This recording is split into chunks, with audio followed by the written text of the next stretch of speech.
आज करने लगे, इतनी बड़ी बात हो, रिकॉर्ड नहीं होगा। अगर कहीं पर किसी समाज में एक साथ दो राजा राज करने लगे तो प्रजा का तो क्या होगा, मतलब दौड़ हो जाएगा, बढ़ जाएगा। कहते हैं दृष्टांत अलंकार, राष्ट्रतंत्र में बहुत इंपॉर्टेंट चीज है। बसय बुराई जासुतन ताही को सन्मान, भलो भलो कह छोड़िए खोटे जगत जगदान। कहते हैं जिस किसी के अंदर बुराई होती है वो ज्यादा लोकप्रिय हो जाता है। कैसे? आज का जो ट्रेंड चल रहा है, कोई बेकार काम करो वायरल हो जाओ, अच्छा चीज करोगे कभी वायरल नहीं होगी। कोई दया, कोई वीडियो ऐसा बनाता हो कि दया करता हो, उसका वीडियो नहीं वायरल होगा।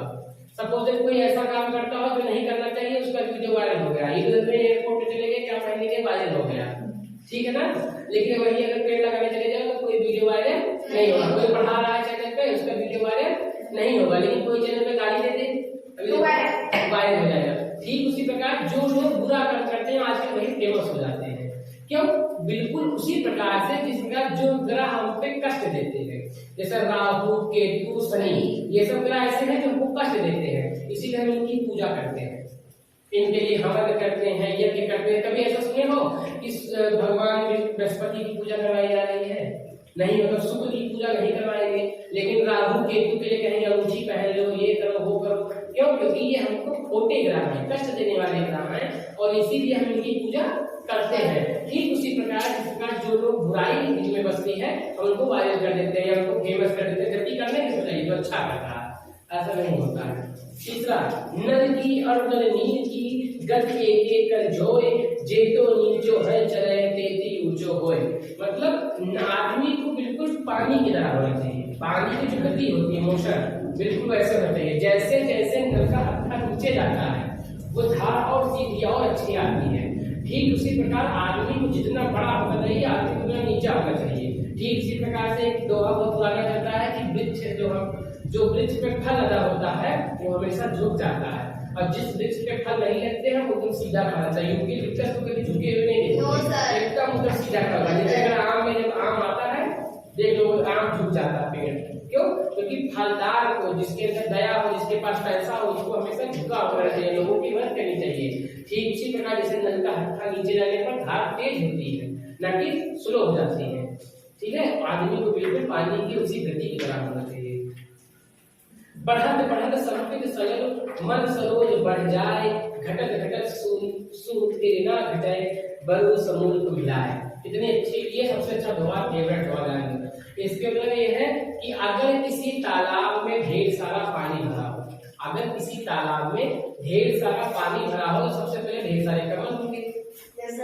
और जब पानी उसी सरोवर का, उसी तालाब का पानी घट जाए, एकदम 0% पहुंच जाए, कीचड़ हो जाए, तो सारे क्या हो जाएंगे, कमल को मिला के गिर जाएंगे। ठीक है, लेकिन अब छोड़ेंगे नहीं, वहीं पे लेके चुना जाएंगे तो सड़ जाएंगे। बिल्कुल ठीक उसी प्रकार जब आदमी के पास पैसा आता है तो आदमी का अपनी जो इच्छाएं हैं वो बढ़ती है। सपोज अब हमारे पास पैसा आ गया तो किसी के पास सोचेंगे आज 10,000 की मोबाइल है, कल 20,000 की लेंगे, 20,000 वाले क्या करेंगे 50,000 की लेंगे, कार लेंगे। उसके बाद पहले खाना रोज बनाएंगे, बाद में कहेंगे जोमेटो से स्विगी से मंगाओगे। ऐसे होता है ना, उनको काम करने में नहीं करेगा, वो क्या करेंगे हर चीज को सुविधा लेंगे। लेकिन सपोज उनके पास पैसा उसी समय घट जाए, ऐसा नहीं होगा उनके बिजनेस में लॉस हो गया, पैसा घट गया, अब उनका जो माइंडसेट रहेगा वो तो वही वाला रहेगा। तो वो अभी भी क्या सोचेंगे कि अभी भी हम मंगा के कर ले, आओ जाए कार ले ले, इसी चक्कर में जाके लोन ले लेंगे, उसमें फंस जाएंगे। इससे क्या होगा, उनको कष्ट मिलेगा। तो ठीक उसी प्रकार पैसा बढ़ने के साथ साथ आदमी की इच्छाएं बढ़ जाती हैं, लेकिन जब पैसा घटता है तो आदमी उन इच्छाओं से निकल नहीं पाता, तो यही चीज उसको कष्ट देती है। अगर आदमी ऐसा ना करे, ठीक उसी प्रकार जिस प्रकार सरोवर में पानी भरने से ढेर सारे कमल उगाते हैं और सरोवर का पानी खत्म होने पर सारे कमल जो है मिला कर मतलब उनका नाश हो जाता है। उसी में बसय बुराई जो तजय तव चित खरो डराग, जो कलंक मय कुलक गनय लाग उत्पाद। इसका मतलब है कि यदि किसी के अंदर बुराई बसती हो और वो क्या करे, अपनी बुराई अचानक छोड़ दे। कोई आदमी बहुत घटिया, बहुत बुरा हो, बहुत चुगली करता हो और 2-3 दिन चुगली न करे, लोग कहेंगे कुछ सपोर्ट होने वाला है। ये बहुत, अगर कहते हैं ना, ये बहुत महान चलता है, कोई शांत बैठा है, कोई कांड करके बैठा होगा, कहते हैं अगर कोई आदमी के अंदर बहुत बुराई बसती हो और अपनी बुराई छोड़कर सडनली बुराई छोड़ के अच्छाई करने लगे तो लोग कहेंगे बहुत बड़ा कोई सातिर काम कर रहा है, इसीलिए बुराई नहीं कर रहा है, इसके दिमाग में कोई खिचड़ी पक रही है। ठीक उसी प्रकार से कहते हैं कि अगर चंद्रमा में हमेशा क्या होता है, दाग होता है, चंद्रमा में हमेशा तो दाग रहेगा। अगर चंद्रमा निष्कलंक हो जाए तो मतलब धरती पे असकुन होता है। ऐसा कहावत है, ऐसी पर लोग मान्यताएं हैं कि अगर चंद्रमा किसी ने आपको निष्कलंक दिख जाए, कि चंद्रमा में कोई दाग न दिखे, समझ लो धरती बहुत बड़ी आपदा करने वाली है। ठीक उसी प्रकार यदि कोई बुराई करने वाला या कोई तामसिक प्रवृत्ति का आदमी सात्विक हो जाए तो समझ लो कि ये बहुत बड़ा कोई नुकसान करने वाला है। बिल्कुल हम उसकी तरफ ध्यान देंगे। फिर स्वार्थ सुकृत न श्रम वृथा, देख विहंग विचार बाध पराए पानी फले तू पक्षी न मार। अब इसका दो इसी दोहे का दो अर्थ है। पहला दोहा, एक राजा थे सवाई जय सिंह, उनको इन्होंने पत्र लिख के भेजा था। हुआ क्या था कि वो मिर्जा जी एक थे, उनके कहने पर मिर्जा जय सिंह के वो छोटे छोटे राजाओं को मारकर औरंगजेब को सौंप देते थे। मतलब औरंगजेब का बड़ा मतलब था, पूरे भारत से किसका राज था, तो मुगलों का राज था, मुगलों के राजा औरंगजेब। तो औरंगजेब के अंदर ये जो राजा थे जिनको इन्होंने मिर्जा को पत्र लिखा था वो क्षत्रिय थे। तो वो क्या करते थे, बहुत ताकतवर राजा थे लेकिन औरंगजेब से हार गए थे, तो औरंगजेब की आधुनिकता स्वीकार कर लिए थे। औरंगजेब ने कहा तुम छोटे छोटे राजाओं को जीत तो हमारे सौंप दो, उनको हम धर्मांतरण करवाएंगे या परेशान करेंगे, हमारे अंदर काम करें। तो ये छोटे छोटे राजाओं को मारकर उनको सौंप देते थे। बिहारी को इस बात पे बिहारी लाल ने सुना, उनको बहुत दुख हुआ और उन्होंने यही दोहा लिख के उनको भेजा। कहा कि जो आप ये आक्रमण कर रहे हैं, क्या लोग यहाँ स्वार्थ सुकृत, जो आप ये काम कर रहे हैं स्वार्थ से, आपको इसमें कोई स्वार्थ नहीं है। भाई राजा आप जीत कर आप दूसरे को सौंप रहे हैं, आपका क्या स्वार्थ है।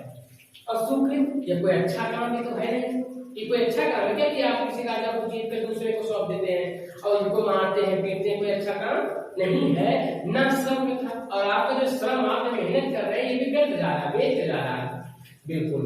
और देख विहंग विचार, ठीक उसी प्रकार वो सब विचारे दिख रहे हैं, विहंग की भांति दिख रहे हैं। जिस प्रकार बाज पक्षी बहुत ताकतवर होता है और छोटे छोटे पक्षियों को, गौरैया को, कौआ को, सबको मार मार के खा लेता है, मार के फेंक देता है। ठीक उसी प्रकार आप छोटे छोटे राजाओं को मारकर खुद बड़े, आपको अगर आपको अच्छा लग रहा है तो कोई अच्छी बात नहीं है। बाज अगर छोटे छोटे पक्षियों को मारकर खुद महान बनता है तो ये कोई अच्छी बात नहीं है।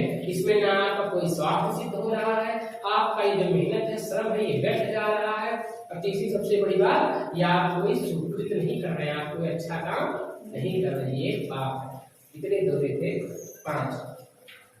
नीति खत्म। अब भक्ति, मेरी भव बाधा हरो राधा नागरी सोए, जातन की झाई परे श्याम हरि धृति होए। बिहारी जी कहते हैं कि श्री कृष्ण क्या कह रहे हैं कि श्री कृष्ण राधा जी से हम कहते हैं ये कि मेरी भव बाधा हरो, हे राधा जी मेरी सभी बाधाओं को हर लीजिए, खत्म कर दीजिए। राधा नागर सोए,